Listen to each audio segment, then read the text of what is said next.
Jadi Sanjay sebagai pribadi itu memberikan kuasa kepada kantor pengacara Dior Payumara & Associates. Ya, jadi saya bukan pengacara perusahaan Kam&Kam, tapi saya adalah pengacara pribadi yang sifatnya Sanjay pribadi maupun keluarganya. Nah, mengenai duduk soalnya, yaitu kenapa dia memberikan kuasa kepada saya adalah tujuannya yang pertama adalah untuk upaya pemulihan nama baik daripada saudara Sanjay sendiri, yaitu Kamal Taracan Mirsandani dalam kapasitasnya sebagai pribadi maupun dalam kapasitasnya sebagai direktur Kam&Kam, begitu. Nah, yang kedua, dia memberikan kuasa juga untuk melakukan upaya penagihan terhadap adanya uang titipan senilai kurang lebih untuk sementara adalah 5 miliar rupiah, atau kalau di sini datanya ada 57 miliar rupiah yang dilipat kepada seorang pengacara yang dahulunya adalah kuasa hukumnya Sanjay sendiri, begitu. Tapi ini sifatnya adalah uang titipan. Pengacaranya apakah disebut atau tidak tergantung dari teman-teman yang kemudian menganalisa dan bertanya. Ya, saya mulai dengan pemulihan nama baik. Jadi Sanjay ini dahulu adalah direktur utama di perusahaan Kam&Kam, di mana perusahaan ini bergerak di bidang slot periklanan. Jadi perusahaan jasa iklan. Jadi siapapun boleh mengiklankan di aplikasinya dan kemudian boleh melakukan transaksi dengan siapapun juga di dalam aplikasinya. Jadi seperti ShopeePay gitu ya, atau Tokopedia boleh melakukan transaksi di dalam. Nah, kemudian setiap yang mengiklan ini kemudian kan memberikan sejumlah uang jasa, namanya uang jasa kepada perusahaannya Sanjay ini. Nah, kemudian Sanjay ini juga memberikan bonus terhadap siapapun yang beriklan. Pada satu titik mereka akan mendapatkan hadiah secara sukarela, yaitu motor, rumah, mobil, segala macam. Tapi itu bukanlah suatu uang hasil dari penggalangan atau dari keuntungan yang didapat dari slot iklan, tapi merupakan bonus atau bonus hadiah sukarela gitu. Itu tanpa diundi, tapi memang lewat random, nanti siapa yang dapat kan begitu ya.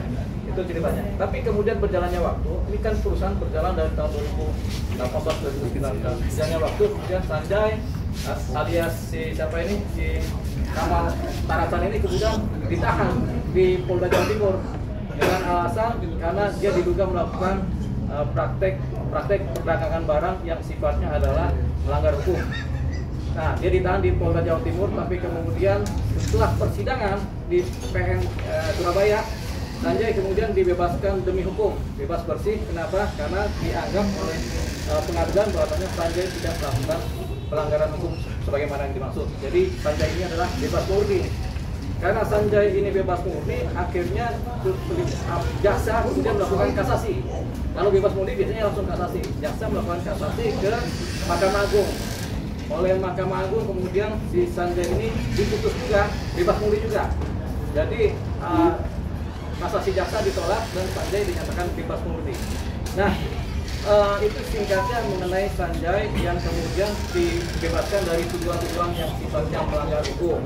Nah, di sini ada mengenai putusan Mahkamah Agung yang menyatakan bahwasanya Sanjay bebas murni demi hukum, karena memang apa yang diduga pidana, apa yang diduga melanggar hukum ternyata tidak terbukti di dalam persidangan, baik di sidang pengadilan negeri maupun di sidang Mahkamah Agung. Saya bacakan beberapa poin penting mengenai putusan dari Mahkamah Agung. Intinya adalah pengadilan negeri mengadili, menyatakan terdakwa Kamal Taracan Mirsandani alias Sanjay tidak terbukti secara sah dan meyakinkan bersalah melakukan tindak pidana sebagaimana dimaksud dalam dakwaan ke-1 primer, dakwaan ke-1 subsidiar maupun dakwaan kedua penuntut umum. Jadi semua dakwaan dianggap tidak terbukti. Yang kedua, membebaskan terdakwa Kamal Taracan Mirsandani alias Sanjay dan seluruh dakwaan penuntut umum tersebut. Yang ketiga, yang paling penting adalah memulihkan hak terdakwa Kamal Taracan Mirsandani alias Sanjay dalam kedudukan, kemampuan dan harkat serta martabatnya semula. Jadi Sanjay ini dianggap bersih sehingga tidak ada dosa-dosa pidana, ya. Yang keempat, memerintahkan agar terdakwa Kamal Taracan Mirsandani alias Sanjay segera dikeluarkan dari tahanan pada rumah tahanan di Kepolisian Resort Kota Besar Polrestabes Surabaya sesaat setelah putusan ini diucapkan. Jadi ketika putusan pengadilan negeri di Surabaya diucapkan, Sanjay kemudian diputuskan kemudian harus dilepaskan, dibebaskan. Nah, ini putusan, petikan putusannya adalah di pengadilan negeri putusan nomor 836 garing Pitsus garing 2020 garing PN Surabaya. Dikuatkan dengan putusan dari Mahkamah Agung, yaitu putusan nomor 433 garing Pitsus garing 2021 Mahkamah Agung, di mana juga meminta supaya saudara Sanjay dilepaskan atau dibebaskan dari hukuman karena dia memang tidak bersalah. Jadi Sanjay ini clear and clean sekarang ini adalah orang bebas yang tidak bersalah karena ancaman-ancaman hukuman dan tuntutan itu dianggap tidak benar sehingga dia bebas demi hukum ya. Jadi itu dia tentang Sanjay. Nah, kemudian pada hari ini saya akan sampaikan juga mengenai pemulihan nama baik Sanjay karena dia tidak bersalah di pengadilan negeri maupun pengadilan Mahkamah Agung. Akhirnya saya sampaikan bahwasanya Sanjay ini pulih harkat dan martabatnya sesuai dengan putusan, pulih juga nama baiknya sesuai dengan putusan. Jadi Sanjay ini dianggap sebagai orang yang baik-baik saja, gitu. Artinya nama baiknya tidak tercemar oleh persoalan pidana. Itu dia. Satu ya. Berikutnya yang kedua mengenai persoalan gugatan UMKM terhadap perusahaan PT Kemenka. Ketika Sanjay ditahan, tentunya para UMKM ini kan panik, akhirnya mereka melakukan gugatan PKPU. Gugatan PKPU ini merupakan gugatan penundaan utang. Ya, di PKPU ini di Pengadilan Niaga ada gugatan-gugatan mengenai PKPU. Di sini ada beberapa gugatan. Kita ambil contoh yaitu gugatan dari ini di Pengadilan Niaga ya, gugatan PKPU dari beberapa personil ya, beberapa anggota UMKM. Ada sekitar 10 gugatan dari beberapa anggota UMKM yang menyatakan bahwasanya adanya PKPU terhadap perusahaan Kemenka. Bahwasanya ternyata semua hakim yang memutuskan perkara PKPU ini, ada 10 gugatan ini, menyatakan bahwasanya ini bukan PKPU karena Sanjay atau PT Kemenka ini tidak berhutang kepada siapapun juga atau kepada pihak mereka, karena Sanjay ini sebenarnya yang didakwakan adalah jasa. Jadi tidak ada hutang yang diterima oleh si PT Kemenka dari mereka, sehingga ketika mereka gugat yang berupa PKPU, akhirnya gugatan mereka keseluruhannya ditolak ya. Jadi gugatan PKPU ini ditolak ya. Nah, jadi ada 10 gugatan, di sini ada beberapa jenis gugatan PKPU semuanya ditolak, sehingga PT Kemenka sekali lagi tidak terjerat masalah penundaan hutang ya, masalah peradilan niaga mengenai hutang ya, gitu. Karena bukan persoalan hutang di sini, jadi nggak ada hutang. Jadi di sini clear lagi, makanya kemudian yang namanya UMKM ini Sanjay dan perusahaannya tidak berhutang kepada mereka, gitu. Jadi ini kan yang heboh kemarin itu kan, UMKM ini kan mengejar adanya uang-uang yang katanya di perusahaan, gitu kan. Nah, itu jawaban dari hakim-hakim niaga dan pengadilan niaga menyatakan tidak ada, sehingga lepaslah PT Kemenka dari posisi PKPU. PKPU sendiri kepanjangan apa? Saya juga lupa nama kepanjangan, bos.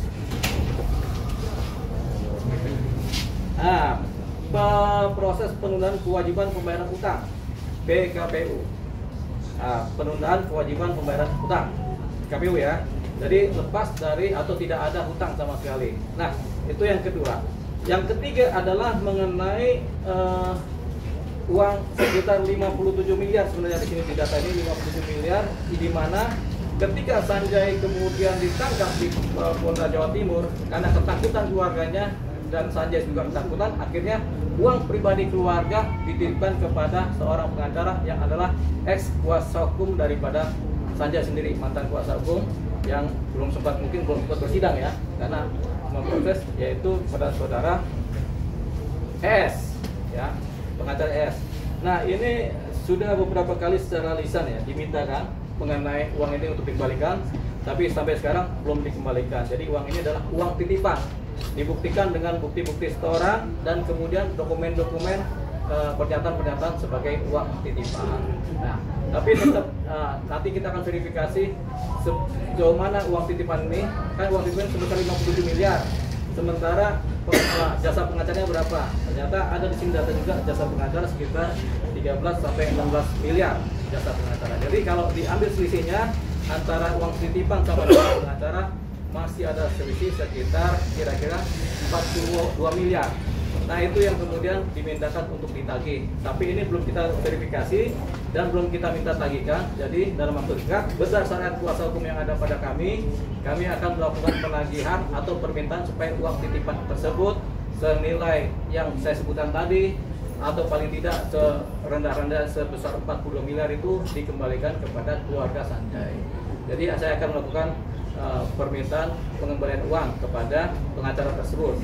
Nah harapannya dengan itikat baik, sama-sama itikat baik, kemudian ini bisa terlaksana dengan baik. Jadi kita menunggu hasil dari pekerjaan yang sifatnya pekerjaan pengacara, gitu, dari kami untuk melakukan penagihan. Harapannya asal kita tagih uang dikembalikan, selesai masalah. Tapi kalau kemudian kita sudah tagih secara baik-baik tidak selesai, tentu kita lanjutkan dengan somasi 1, somasi 2. Kalau nggak selesai juga baru kita lanjutkan dengan proses hukum, yaitu dugaan adanya tindak pidana penggelapan. Jadi itu yang kita sampaikan. Dari Pak Andi, kenapa ada di sini? Karena beliau sebenarnya tadinya diberikan kuasa untuk menagih. Beliau sudah menagih dengan surat tagihan, tapi tidak digubris oleh yang bersangkutan ya. Yang mungkin harus kita yang menagih supaya digubris. Gitu. Itu tadi yang disampaikan oleh kami kuasa hukum beserta Pak Andi ini yang adalah kuasa juga untuk menagih tadinya. Tapi sekarang sudah dialihkan semuanya kepada kami pengacara. Gitu. Ya, ya. Bang. Iya, karena ketakutan kan keadaan-keadaan situasional psikologis sehingga dia takut, keluarga juga takut karena kan ini ada proses hukum kan dari Polda Jawa Timur. Akhirnya mereka uang pribadi uang keluarga ini dititipkanlah kepada pihak pengacara terdahulu. Bang, artinya proses pemindahan uang itu atau penitipan uang itu terjadi ketika proses ini sedang berlangsung atau ketika proses hukum itu sudah selesai, Bang? Pemindahan uang itu terjadi pada saat proses hukum sedang berlangsung. Pada saat dia ditahan di Polda Jawa Timur, terjadilah karena ketakutan. Kita nggak tahu siapa yang mulai menakuti, apakah kepolisian Jawa Timur, apakah ketakutan pribadi dari Sanjay, apakah pengacaranya nakutin, sehingga akhirnya uangnya dititipkan kepada pengacara. Pengakuan klien Abang sendiri? Sementara karena ketakutan, karena komunikasi yang intens dengan pengacara, pengakuan aman, sudah titipkan aja lah ke pengacara. Ada tekanan, Bang, dari pihak luar? Nanti kita buktikan ketika saya mendalami materi ini dengan si klien kami ini. Bang, ini kan menyeret nama Farhat Abbas juga, Bang. Benar gimana, Bang? Nah, sementara kita belum tahu ada nama Farhat Abbas. Walaupun banyak orang sudah tahu, saya sendiri belum tahu. Gitu. Jadi yang saya tahu masih diberikan secara dokumen legalnya kepada uangnya kepada pengacara ES. Bang, katanya upaya bujuk rayu dari Elsa, Bang, uang itu dititipkan. Nah, itu inisiatifnya, Bang. Itu belum saya dalami. Tapi kemungkinan itu ada, makanya ada 3 kemungkinan. Kemungkinan pertama karena ditakut-takutin, karena ketakutan, dan kemudian karena ditakut-takutin juga. Jadi karena situasional ya, ketakutan sama penahanan, ditakut-takutin kemungkinan sama pengacara, kemudian ditakut-takutin sama mungkin penegak hukum lain, sehingga kemudian akhirnya beralih. Mas Sanjay pas minta uangnya pihak TZ seperti apa, Bang? Sebenarnya sudah dimintakan secara menulis surat lewat kan Pak Sanjay ini pernah memberikan kuasa kepada Bapak Andi ini sebagai juru tagih namanya. Uang pribadi ini ditagihkan oleh Pak Andi. Pak Andi sudah menagihkan, persoalannya ketika Pak Andi menagihkan datanglah surat yang kemudian surat kecaman-kecaman dari pengacara yang lain lagi gitu. Tapi itu kewenangan Pak Andi yang cerita lah karena kan dia mengalami ya. Nanti silakan dijawab Pak Andi. Kalau mau bicara jujur silakan aja nggak apa-apa. Iya. Jadi memang terus terang kami sebagai member UMKM Mimals waktu itu panik pada saat bisnis yang mana kami beriklan di aplikasi Mimals waktu itu tiba-tiba digerebek oleh oknum Polda Jatim. Ya jauh-jauh dari Jawa Timur nih, perusahaan berada di Jakarta. Nah, berjalannya waktu tentu kami memperhitungkan nilai-nilai top up ya yang sudah terlanjur masuk ke dalam perusahaan. Namun kemudian di aplikasi nggak ada lagi iklan yang kami beli tadi, slot iklan ya sebagaimana jual beli slot iklan. iklan kami nggak tayang lagi, iklan para teman-teman UMKM. Dan saya terus terang waktu itu selaku ketua daripada organisasi yang kita bentuk di UMKM ini. Makanya dalam hal ini saya punya tanggung jawab moral, dan pada akhirnya setelah perusahaan menang, saya memimpin teman-teman yang aksi. Kalau teman-teman yang PKPU itu saya nggak sejauh itu, karena saya melihat bahwa ini ada yang tersolimi nih, ada yang nggak beres ini, yang tiba-tiba perusahaan digrebek dadakan gitu. Nggak ada member yang keberatan, nggak ada member yang laporan, dan terbukti bebas. Ya, ada apa gitu ya? Artinya kami meminta kebijakan dari perusahaan dalam hal ini Pak Sanjay selaku owner.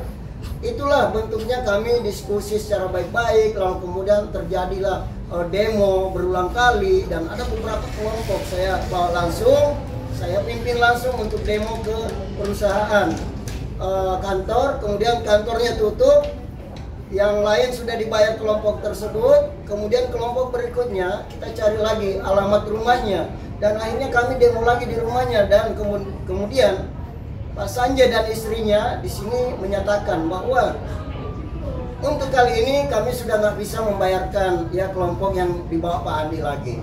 Karena kenapa? Dana yang kami tunggu sebagai dana yang kami titipkan kepada yang bersangkutan lawyernya pada di awal, ya. Lalu kemudian dana titipan tersebut belum dibalikin. Waktu itu saya dan teman-teman merasa nggak percaya gitu kan. Akhirnya beliau menunjukkan beberapa bukti, dan pada akhirnya karena tetap kami tagih ke mereka, ke Pak Sanjay dan keluarganya, akhirnya dia memberikan bahwa kalau mau konfirmasi aja ke Bu Elsa. Ya. Awalnya itu kami dikasih surat kuasa berdasarkan member Mimals, bukan berdasarkan pribadi. Jadi waktu itu kami bersama KBMI, Keluarga Besar Mimals Indonesia yang terdaftar, ini organisasi kami ya, itu ke kantor Ibu Elsa Sarip. Secara resmi kami menyurat juga, lalu kemudian dikatakan ini Mimals, sehingga ini adalah dana Mimals, nggak ada kaitannya dengan Anda, kalian member-member gitu. Akhirnya berubahlah surat itu menjadi tagihan pribadi ya. Saya tetap selaku koordinator, tentu teman-teman para UMKM member-member Mimals ini yang seperti yang dilihat ibu-ibu ini ya, yang sangat susah tentunya yang mencari haknya, mencari dana top up untuk dikembalikan, akhirnya tetap ikut juga ya, ikut juga dalam hal ini. Sebagaimana Pak Sanjay juga sering mengatakan bahwa itu dana kalian di sana tuh ya, dana pribadi saya tapi buat kalian untuk berbagilah ya, sebagaimana saya masih mau usaha-usaha para UMKM ini bisa berlanjut gitu. Nah akhirnya dalam hal ini saya juga sempat mensomasi, dan pada akhirnya Farhad Abbas mengundang saya ya untuk mengklarifikasi. Makanya di sini kami kenapa sampai ke rumah Farhad, karena beliau adalah lawyer ya yang ditunjuk oleh Elsa Sarip. Sebagaimana kami tahu juga Farhad Abbas terlibat di awal, padahal Farhad Abbas sama sekali nggak pernah ada penunjukan lawyer waktu itu menurut Pak Sanjay ya.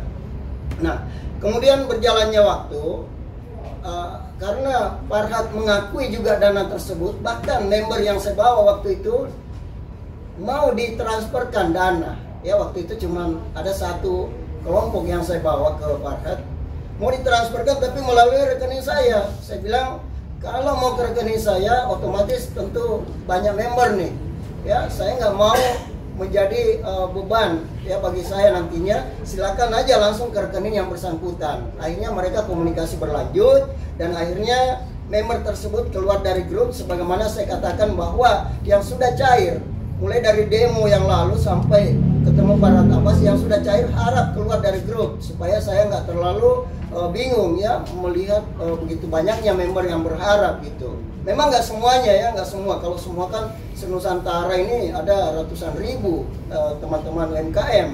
Tapi yang masuk di grup itu ada 2.000-an aja, dan ada 6.000-an selalu saja japrian. Satu kali japri saya biasa 6.000 member terus terang. Jadi dalam hal ini saya selaku koordinator punya beban moral ya. Kalau punya pribadi saya aja sendiri, Farhad memang sudah negosiasi waktu itu. Tapi saya bilang maaf, boleh saja punya saya, yang penting ketemu member yang memang betul-betul saya lihat ya dengan mata kepala sendiri, dengan via Japri WA juga begitu menderitanya mereka sampai ngirim WA ke WA saya piring makannya gitu loh ya, sampai ada biasa kangkung aja yang dia simpan di piringnya baru foto ke saya, Pandi sampai kapan ini kita menunggu, sementara modal kami habis ke sana. Kami berharap, ada ubi juga, ada yang diusir dari rumahnya dan ada yang sakit. Jadi ini saya rasakan sekali, makanya saya bilang kalau memang saya salah, kalau menurut para Abbas silakan, mending saya kalau memang salah ya, mending saya supaya nggak terlalu berharap nih teman-teman member nih. Saya punya beban moral ke mereka karena mereka berharap ke saya gitu. Sementara punya saya sendiri saja, saya juga nggak bisa nerima karena ini bisa jadi jebakan juga bagi saya. Jebakan untuk hukum maupun jebakan untuk hati nurani saya sendiri, sebagaimana saya punya beban moral yang mendalam seperti itu. Terima kasih. Bang, ini kan di belajar juga terlibat dalam pengacara waktu itu ya. Ya. Bakal menerima dana dalam simpanan di luar di lawyer juga, Bang? Ya, diduga memang kalau menurut keterangan klien kami memang ada beberapa dana juga yang kemudian diserahkan sebagai lawyer fee ya, sebagai lawyer fee kepada mereka. Tapi itu nanti saya akan dalami dulu sejauh mana dan berapa jumlahnya sudah dibagikan. Mudah-mudahan dana yang dikirimkan baik cash maupun transfer ini ternyata bukan 57 miliar tapi lebih dari itu, sehingga bisa potong-potongnya terjadi. Tapi memang dari dokumen ini memang yang diberikan kuasa sebagai lawyer adalah si Bu Elsa Sarif.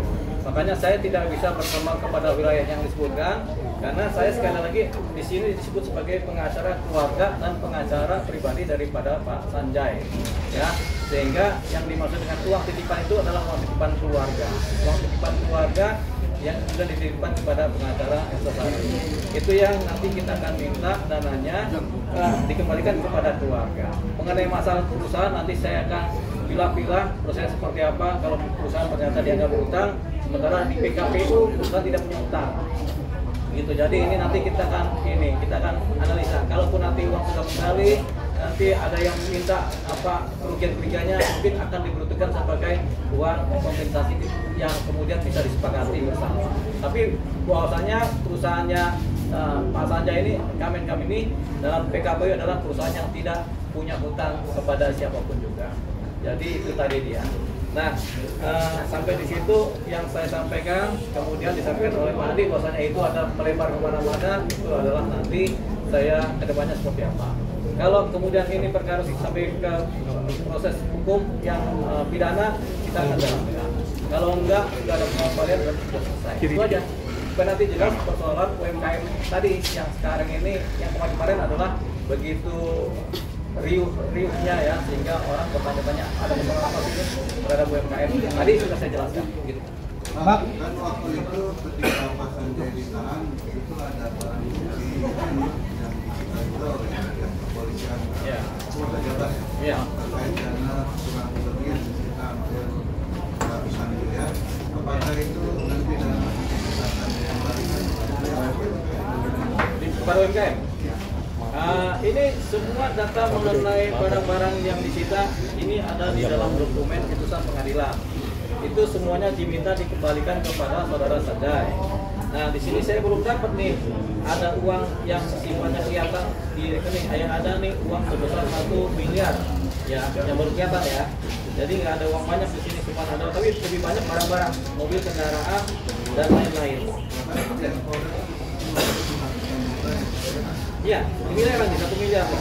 Ada 1,9 miliar, ada yang berjuta, ada, tapi enggak seperti yang dibilang 2 miliar, tapi lebih banyak adalah kendaraan mobil yang kemudian kampanye sudah dikembalikan. Ini ada Alfa, ada Avanza, ada Calya, macam-macam ini. Ya. Harusnya sih sudah, kalau belum kita minta untuk ditagihkan mobil-mobil ini, seperti itu. Jadi ada banyak sekali kendaraan yang rata-rata Avanza sama Agia ya, gitu. Jadi ya, tapi ini rata-rata sudah dikembalikan karena memang tidak bersalah kan. Nah, sekarang yang jadi sangkutan adalah mengenai uang titipan yang belum dikembalikan. Itu yang sedang kami kejar. Bang, kemarin pihak kuasa hukum lama sudah selesai ya. Ya. Dan hasilnya ini gimana? Abang sendiri ada semua. Ya, Bu Elsa itu kan pasti punya aset kan, punya dana kan, pasti punya dana kan. Ya kita minta baik-baik lah supaya dikembalikan lah uangnya Ande.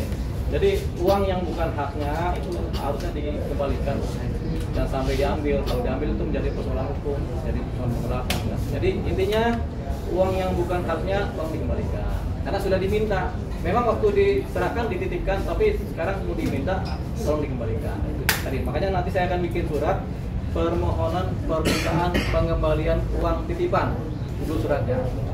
Permintaan pengembalian uang titipan milik keluarga Sanjay, meminta dan memohon kepada pengacara yang bersangkutan supaya mengembalikan uangnya.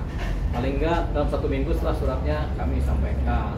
Kalau enggak, kami masih berbaik hati, mungkin beliau masih berpikir. Nah, kita tunggu lagi 1 minggu. Kalau enggak juga, berarti kita harus melakukan langkah hukum, yaitu proses hukum melalui teguran hukum. Teguran hukum pertama, kita minta lagi uangnya dikembalikan 1 minggu. Kalau enggak juga, kita minta lagi teguran hukum kedua, uangnya dikembalikan. Kalau sampai 3 surat yang kita kirimkan dari kami pengacara kuasa hukum Sanjay ini kemudian tidak digugat juga, berarti kami beranggapan ada satu potensi dugaan pelanggaran hukum atau dugaan tindak pidana yang dilanggar, yaitu penggelapan uang tersebut. Makanya setelah itu baru kami bikin laporan ke kepolisian. Itu langkahnya. Bang, ada niatan untuk bertemu juga nggak Bang, dalam pemeriksaan sama BPS? Sama pengacara tersebut, ya tentunya berdasarkan surat. Karena kalau dunia hukum ini kan pegangannya adalah surat menyurat. Kita kirimkan surat, jawabannya apa, gitu. Kalau memang itu kita ketemu. Kalau kita perlu musyawarah boleh, musyawarah terang-terangan boleh, musyawarah diam-diam boleh. Kalau musyawarah terang-terangan diketahui oleh publik, kalau musyawarah diam-diam hanya kami berdua yang tahu, gitu.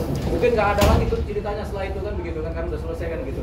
Tapi nanti saya bisikan kepada teman-teman media, ini udah selesai nih, oke yang.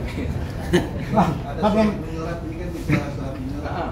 Ada surat antara istri dari Pak Sanjay kepada Bu Elsa itu menyerahkan titipannya. Ada dokumen itu, yaitu pernyataan bahwasanya ini uang kami titipkan, tanda tangan dari para keluarga dan tanda tangan Bu Elsa sendiri. Makanya kita sebut sebagai uang titipan karena ada pernyataan dokumen itu, ada di saya.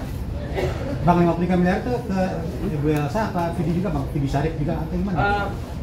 Yang satunya ini kan semua bagian dari kelompoknya Bu Elsa ya, artinya timnya ya, tim bekerja lah ya. Jadi kita tidak terlalu ini karena memang tanda tangan dari titipan ini kan memang yang tanda tangan Bu Elsa. Jadi dianggap nah, ini bukti-bukti transfer juga ada lengkap di sini. Nah, Jadi apa aja Bang? bukti transfer ya. Ini kan ada perjalanan legal, tapi ini kan perjalanan legal yang memang harus dijaga. Tapi kalau restoran, saya sudah minta izin kepada ini untuk ditampilkan suaranya, karena sebelumnya sudah ada mana sebelumnya pelan-pelan ya, ini karena banyak ini.